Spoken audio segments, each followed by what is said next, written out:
Now, politics is so often intertwined in economics, but nowadays it's becoming even more so in sport and culture. That was made quite evident in Georgia on Tuesday when the Killers invited a Russian fan on stage during their concert. The rock band's frontman Brandon Flowers told the crowd to treat the Russian fan as their, quote, brother, which drawed boos and walkouts from parts of the arena. On Wednesday, the Killers issued a public apology for offending their fans.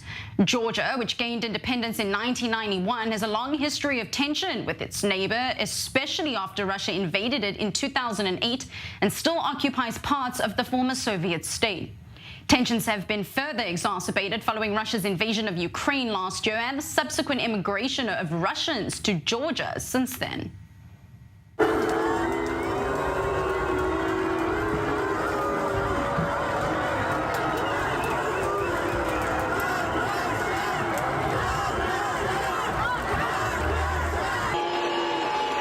You finished yet or no? You want to come up here? You want to come up here? Yeah, come on. This guy in the stripes is ready. You can't recognize that someone's your brother? He's not your brother?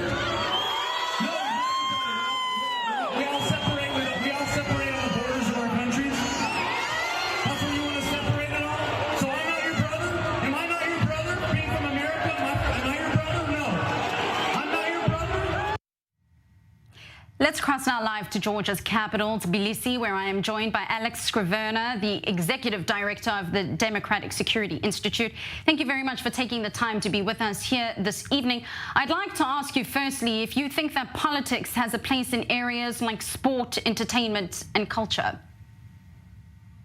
Well, I mean, whether it's our opinion that's a good thing or not, I mean, it's without debate that you can't get rid of politics from culture. In fact, where culture tries to pretend it's apolitical, you often find that politics likes to find its way in anyhow. For example, the Eurovision Song Contest bans political songs, and yet I think all of us know that of the musical events that exist, there are none more political than the Eurovision Song Contest. So I think we really don't have a choice there. We can't get rid of politics from culture, even if we really want to. On your Twitter, which is now known as X, in particular the bio, you hold that you are Georgian but also a Ukrainian supporter. Do most people in the country, particularly those at the concert last evening, share that stance? Is Georgian public opinion on the ongoing war overwhelmingly pro-Ukrainian? Oh yes, overwhelmingly so. I mean, just walk around the streets of Tbilisi, the capital, or any other town in Georgia, and you'll see over a year and a half since the beginning of the war with Ukraine, there are Ukrainian flags everywhere, graffiti everywhere supporting Ukraine. I mean, it's almost a vast majority of the country supports Ukraine unambiguously and is against Russia unambiguously. So I think that's not really a controversial topic here in Georgia. As a country that was, as recently as 2008, invaded by Russia, and a country that still has Russian troops occupying swathes of the country.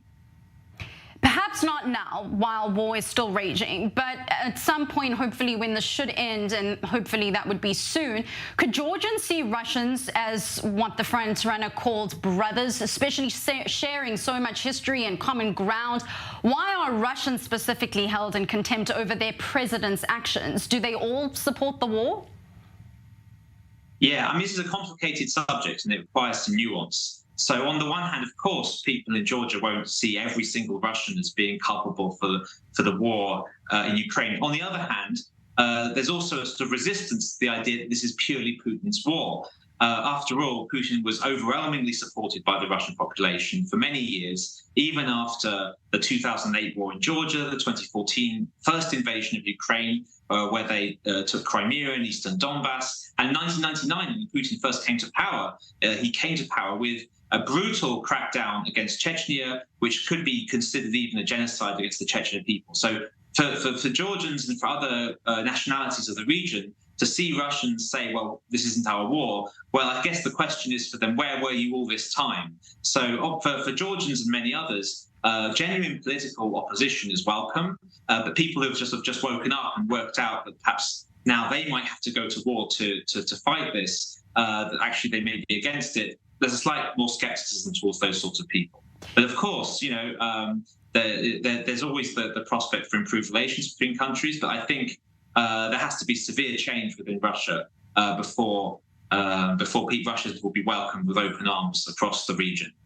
Alex, you make a valid point, but I'd like to ask you if you personally believe that the Russian fan, I'll remind our viewers that I did mention that there has been a lot of Russian immigrants that have now moved across to Georgia.